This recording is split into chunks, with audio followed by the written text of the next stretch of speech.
اعوذ باللہ من الشیطان الرجیم بسم اللہ الرحمن الرحیم اللہم صلی علی سیدنا محمد وعلی آل محمد صلی اللہ علیہ وآلہ وسلم۔ السلام علیکم رحمۃ اللہ وبرکاتہ۔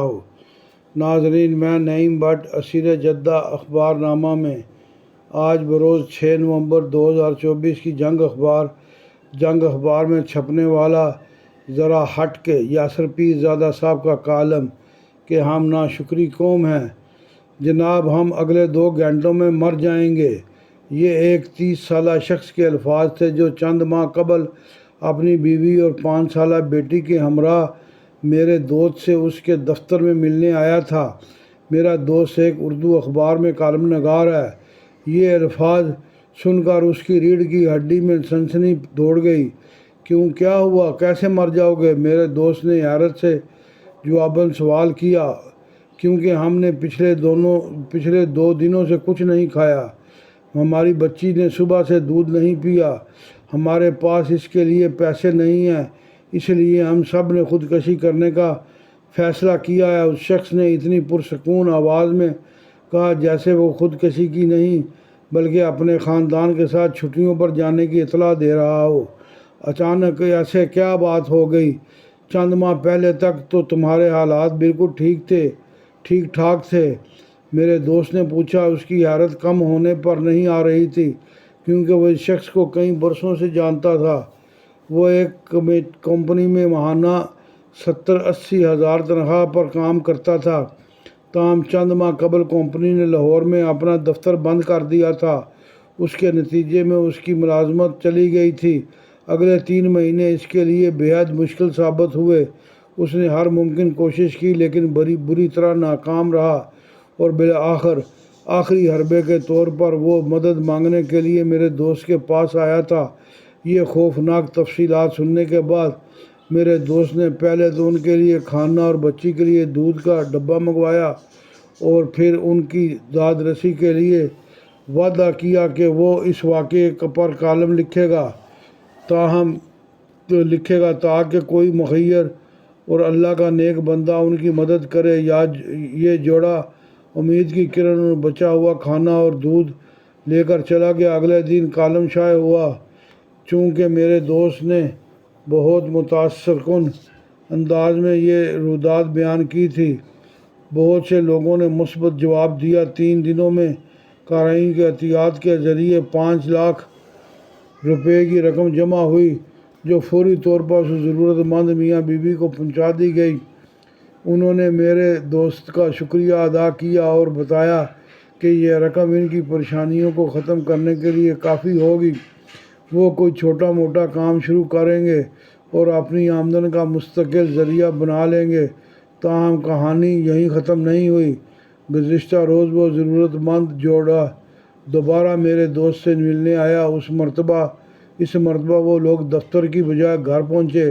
میرے دوست نے سوچا کہ شاید وہ اپنے کاروبار کی کامیابی کی کہانی بتانے آئے ہیں، لیکن وہ حیران رہ گیا جب اس شخص نے کہا کہ سر، کیا آپ ہمیں 500 روپے ادھار دے سکتے ہیں؟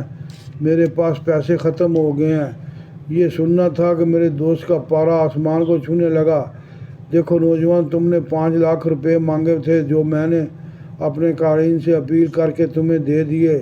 تمہیں اس رقم کا دانشمندی سے استعمال کرنا چاہیے تھا، جو کہ تم نے نہیں کیا۔ کوئی کام کرنے کے بجائے تم نے وہ رقم غلم اشیاء خریدنے، موبائل فون تبدیل کرنے میں ضائع کر دی۔ اب میں کسی بھی صورت میں تمہاری مدد کرنے یا دوبارہ کالم لکھنے کی پوزیشن میں نہیں۔ مجھے معاف کر دو میاں۔ اب یوئی کی بار منت سماعت کے باوجود میرا دوست ٹس سے مس نہیں ہوا۔ انہیں دروازہ دکھا کر اس نے کہا کہ براہ کرم اس مقصد کے لیے دوبارہ میرے پاس نہ آئیں۔ میاں بیوی نہایت بد مزاجی سے رخصت ہوئے۔ میرے دوست نے یہ پورا واقعہ ابھی مجھے سنایا ہے اور تب سے اس کا موڈ کافی خراب ہے۔ اس کا کہنا ہے کہ شکر گزار ہونے کے بجائے یہ لوگ اب اس دنیا کا سب سے ظالم شخص سمجھیں گے کیونکہ اس نے انہیں 500 روپے نہیں دیے۔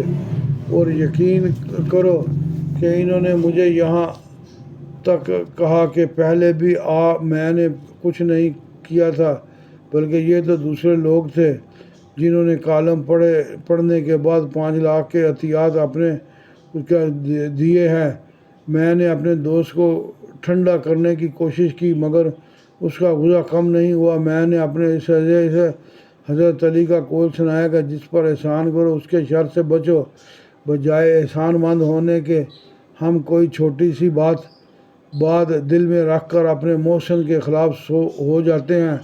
میرے دوست نے اپنے مدیر کو بڑی مشکل سے اس کالم کو شائع کرنے پر راضی کیا تھا، کیونکہ اخبار کی پالیسی نہیں تھی کہ وہ انفرادی طور پر مدد کی اپیلیں شائع کرے۔ اس نے ایک معروف فلاحی تنظیم کا فون نمبر اور بینک اکاؤنٹ دیا تاکہ شفاف طریقے سے عطیات اکٹھے ہو سکیں، اور یوں بوقت تمام وہ رقم اس غریب جوڑے کو پہنچائی گئی۔ لیکن یہ بدقسمتی سے یہ عطیات انہوں نے 2 ماہ سے بھی کم عرصے میں اڑا دیے۔ مجھے نہیں معلوم کہ میرے قارئین اس بارے میں کیا سوچیں گے، لیکن میں اپنے دوست سے مکمل اتفاق کرتا ہوں۔ اگر اس نے 10 لاکھ بھی اکٹھے کیے ہوتے تو وہ 2 کی بجائے 6 ماہ میں ختم ہو جاتے، اور وہ جوڑا اسی طرح بدمزاجی سے میرے دوست کو برا بھلا کہتا ہوا رخصت ہوتا کہ آپ نے ہمارے لیے کچھ نہیں کیا۔ پہلے میں سمجھا تھا کہ شاید ہماری قوم ہی ایسی ہے، لیکن اب میرا خیال ہے کہ یہ انسانی نفسیات ہے۔ مشہور لکھاری ڈیل کارنیگی نے اپنے کتاب پریشان ہونا چھوڑیے جینا شروع کیجیے میں ایک شخص کا واقعہ بیان کیا ہے کہ اس نے درجنوں بے گناہ لوگوں کو جیل سے رہائی دلوائی، مگر سوائے اکا دکا لوگوں کے کسی نے اس کا شکریہ ادا نہیں کیا۔ یہ تمام باتیں اپنی جگہ، مگر خیال ہے کہ اس تحریر کا مقصد ہرگز یہ نہیں کہ درد مند لوگ ضرورت مندوں کی مدد نہ کریں۔ یہ دنیا درد مندی کی وجہ سے ہی قائم ہے، ورنہ انسان تو ایک دوسرے کو کچا چبا جاتے ہیں۔ جناب یہ تھا ذرا ہٹ کے یاسر پیرزادہ صاحب کا کالم۔